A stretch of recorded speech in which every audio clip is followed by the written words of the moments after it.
நம்ம Ashwin sweets and snacks export பண்றதுக்கு 7373041434 மற்றும் www.ashwinsweets.com கான்டாக்ட் பண்ணுங்க. தமிழக அரசு தயாரித்து கொடுக்கக்கூடிய உரையை ஆளுநர் வாசிக்காமல் 4வது முறையாக புறக்கணித்து சென்றிருப்பது பரபரப்பை ஏற்படுத்தி இருக்கக்கூடிய நிலையில் கள விவரங்களை ராஜேஷ் வழங்க நாம் கேட்டுக்கொண்டிருக்கிறோம். ராஜேஷ், ஆளுநர் சட்டப்பேரவைக்கு வந்ததிலிருந்து புறப்பட்டு செல்வது வரைக்கும் நிகழ்வுகளா என்னென்ன விஷயங்கள் நடந்தது? எவ்வளவு நேரம் அவர் சட்டப்பேரவையில் அமர்வுல உள்ள உட்கார்ந்திருந்தாரு? என்னென்ன விஷயங்கள் அவர் பேச முற்பட்டார்?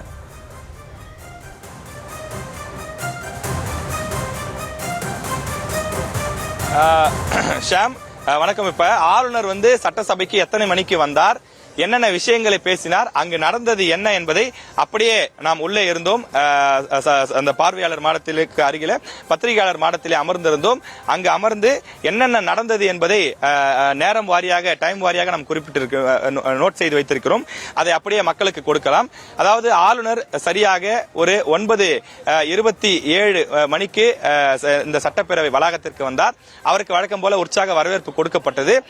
பிறகு அவர் சரியாக 9:29 மணிக்கு 9:30 மணிக்கு அசெம்பிளி ஆரம்பிக்கும். 9:29 மணிக்கு ஆளுநர் நடந்து வந்தார். அவருடன் சபாநாயகர், சட்டப்பேரவை செயலாளர் உள்ளிட்டோர் வந்திருந்தார்கள். ஆனால் தமிழக முதலமைச்சர் 9:22 மணிக்கு 8 நிமிடங்கள் முன்னதாகவே வந்து அமர்ந்து விட்டார். எதிர்க்கட்சி தலைவரும் 6 நிமிடங்கள் முன்னதாகவே வந்து அமர்ந்து விட்டார்கள். சபையில் அனைவரும் இருந்தார்கள். காங்கிரஸ் கட்சி, விடுதலை சிறுத்தைகள் கட்சி, பாமக அனைத்து தரப்பு உறுப்பினர்களும் அமர்ந்திருந்தார்கள். ஆளுநர் வந்தார். 9:25 மணிக்கு வந்து தன்னுடைய இருக்கையிலே அமர்ந்தார். வழக்கமாக 9:30 மணிக்குத்தான் சட்டப்பேரவை நிகழ்வுகள் தொடங்கும். ஆனால் இன்று ஒரு சில வினாடிகள் முன்னதாகவே தொடங்கியது. மணி அங்கு அந்த வால் கிளாக் ஒன்று வைக்கப்பட்டிருக்கும். அந்த சோற்று கடிகாரத்தில் 9:29 மணி இருக்கும் போதே தமிழ்தாய் வாழ்த்து முதலில் இசைக்கப்பட்டது. வந்தவர் ஆளுநர் அமரவே இல்லை. தன்னுடைய இருக்கைக்கு அருகில் நின்று கொண்டேதான் இருந்தார். கிட்டத்தட்ட ஒரு 5 நிமிடங்கள் நின்று கொண்டேதான் இருந்தார். தமிழ்தாய் வாழ்த்து படிக்கப்பட்டது, பாடப்பட்டது. தமிழ்தாய் வாழ்த்து அனைவரும் பாடி முடித்த பிறகு ஆளுநர் தன்னுடைய உரையை ஒரு சிறு தயக்கத்திற்கு பிறகு தொடங்கினார். தொடங்கிய உடனே அந்த தமிழக அரசு சார்பில் எழுதி கொடுத்த அந்த உரையை வாசிக்காமல் அவர் தானாக பேச ஆரம்பித்தார். அனைவருக்கும் வணக்கம் என்று தமிழில் வழக்கம் போல தன்னுடைய உரையை தொடங்கினார். ஆனால் இந்த முறை நீண்டதொரு உரையை, கொஞ்சம் வழக்கமாக ஒரு வார்த்தை மட்டும்தான் தமிழில் பேசுவார். இந்த முறை அனைவருக்கும் பொங்கல் வாழ்த்துக்கள், அனைவருக்கும் புத்தாண்டு வாழ்த்துக்கள் என்றெல்லாம் தன்னுடைய வாழ்த்துக்களை தமிழிலேயே அனைவருக்கும் தெரிவித்தார். அனைவரும் ஆச்சரியமாக பார்த்துக் கொண்டிருந்தார்கள். அதன் பிறகுதான் ஆளுநர் மீண்டும் ஒரு கேப் விட்டார். ஒரு சிறிய இடைவெளி விட்டுவிட்டு மீண்டும் பேச ஆரம்பித்தார். கீழே இருக்கக்கூடிய அரசு எழுதி கொடுத்த உரையை வாசிப்பாரா என்று திமுகவினர் பார்த்துக் கொண்டிருக்கிறார்கள். எதிரில் இருக்கக்கூடிய அதிமுக, காங்கிரஸ், பாமக, விடுதலை சிறுத்தைகள் அனைத்து கட்சியும் ஒரு நொடி கூட கண்ணை அப்படி இமைக்காமல் உற்று கவனித்துக் அனைவருடைய கண்களும் ஆளுநரை நோக்கிதான் இருக்கிறது. ஆளுநர் என்ன பேச போகிறார், தமிழக அரசு கொடுத்த உரையை வாசிப்பாரா அல்லது அவராக எதையாவது பேசி விடுவாரா என்று கவனித்துக் கொண்டிருக்கிறார்கள். அப்போது ஆளுநர் பேச ஆரம்பிக்கிறார். I am very disappointed என்று தன்னுடைய உரையை ஆரம்பிக்கிறார். அந்த disappointed என்ற வார்த்தையை கேட்டவுடனே அவையில் இருந்த அனைவருக்கும் புரிந்துவிட்டது. கடந்த 3 ஆண்டுகளில் என்ன நடந்ததோ அதேதான் இந்த ஆண்டும் நடக்கப் போகிறது என்று அனைவரும் முடிவுக்கு வந்துவிட்டார்கள். கிட்டத்தட்ட ஒரு சில பேர் தன்னுடைய சீட்டின் நுனிக்கே வந்து உற்று கவனித்ததையும் நம்மால் அங்கிருந்து பார்க்க முடிந்தது. ஆளுநர் பேசியது விளக்கமாக ஆங்கிலத்தில் பேசியிருந்தார். அதனுடைய சுருக்கத்தை நாம் சொல்ல வேண்டுமானால், நான் ஏற்கனவே சொல்லியிருந்தேன், இந்த அவையிலே நேஷனல் ஆந்தம், தேசிய கீதம் பாடப்பட வேண்டும். நீங்கள் தமிழ்தாய் வாழ்த்து போட்டீர்கள், ஓகே. அதே நேரத்தில் தேசிய கீதம் நிகழ்ச்சியினுடைய தொடக்கத்திலும் போட வேண்டும், இந்த நிகழ்ச்சியினுடைய இறுதியிலும் போட வேண்டும் என்று நான் 3 ஆண்டுகளாக வலியுறுத்தி வருகிறேன். என்னுடைய கோரிக்கை ஏற்கப்படாதது எனக்கு பெரிய வருத்தத்தை கொடுத்திருக்கிறது என்று அவர் அடுத்த வார்த்தை பேச தொடங்கும் போதே அருகில் இருந்த சபாநாயகர் அவர் ஒரு மைக்கை எடுத்துக்கொண்டு எழுந்து விட்டார். வழக்கமாக அது போல இருக்காது. ஏனென்றால் இது சபாநாயகருடைய, அதாவது ஆளுநருடைய உரை என்பதனாலே ஆளுநர் மட்டும்தான் பேசுவார். அவரை இன்டரப்ட் செய்து, அவரை இடையூறு செய்து சபாநாயகர் மைக் எடுத்துக்கொண்டு எழுந்து கொண்டார்.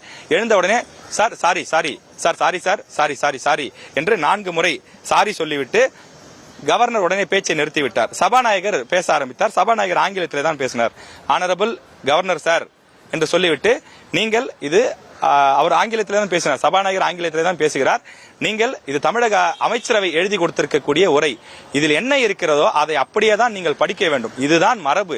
நீங்கள் அதை மாற்றிவிட்டு நீங்களாக எதையாவது மாற்ற வேண்டும் என்று சொல்லக்கூடாது. அதே போல நேஷனல் ஆந்தம் பாட வேண்டும் என்று சொல்கிறீர்கள். அது பற்றி விளக்கமாக ஏற்கனவே உங்களுக்கு விளக்கம் கொடுக்கப்பட்டிருக்கிறது. வெளியிலும் நாங்கள் அந்த விளக்கத்தை கொடுத்திருக்கிறோம். எனவே நீங்கள் தயவு செய்து எத்தனை ஆண்டுகள் தமிழக சட்டமன்றத்தினுடைய பாரம்பரியத்தையும் மரபையும் மீறக்கூடாது.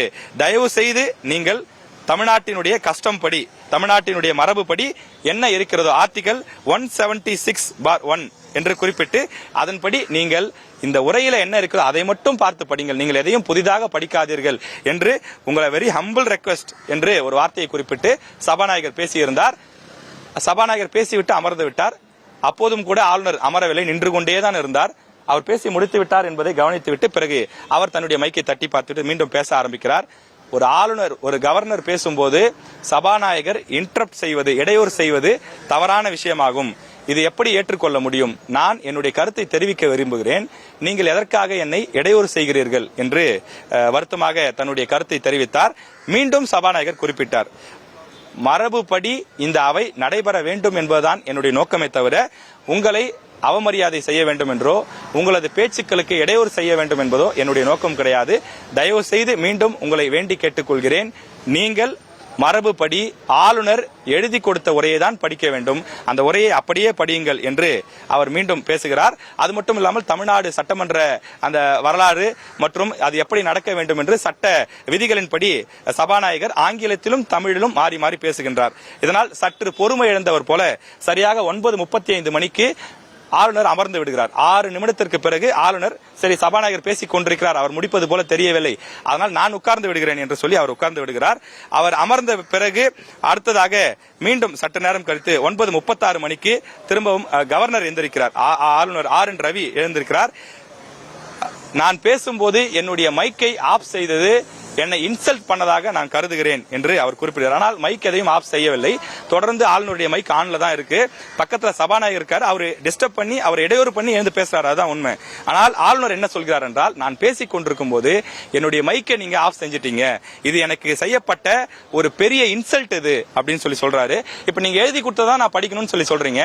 நான் இந்த உரையை ஆரம்பிக்கிறதுக்கு முன்னாடி படிச்சேன், என்ன படிச்சேன்? பொங்கல் வாழ்த்துக்களை சொன்னேன், அனைவருக்கும் புத்தாண்டு வாழ்த்துக்களை சொன்னேன். அது இந்த உரையில இல்லவே இல்லை. அப்ப அதை நான் சொல்லக்கூடாதா? அதுக்கு எனக்கு உரிமை இல்லையா என்று ஆளுநர் கேட்டார்.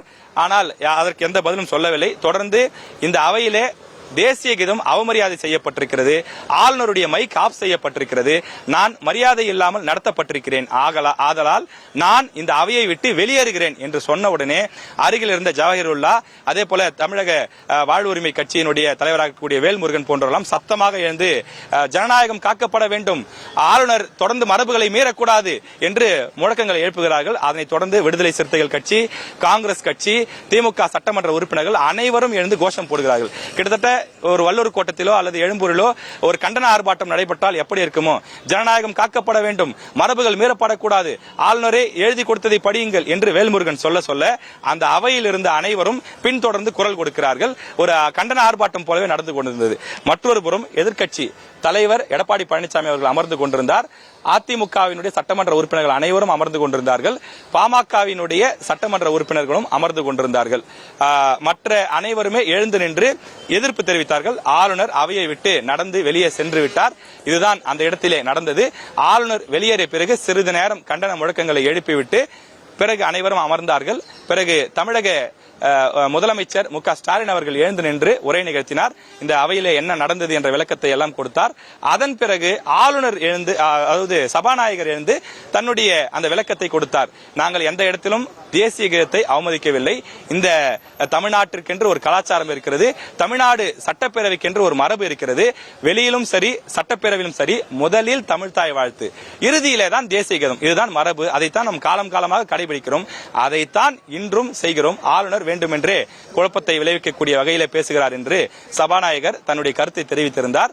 அதனைத் தொடர்ந்து தற்போது சபாநாயகர் ஆளுநருடைய உரையை தமிழில் படித்துக் கொண்டிருக்கிறார். நம்ம Ashwin sweets and snacks export பண்றதுக்கு 7373041434 மற்றும் www.ashwinsweets.com கான்டாக்ட் பண்ணுங்க.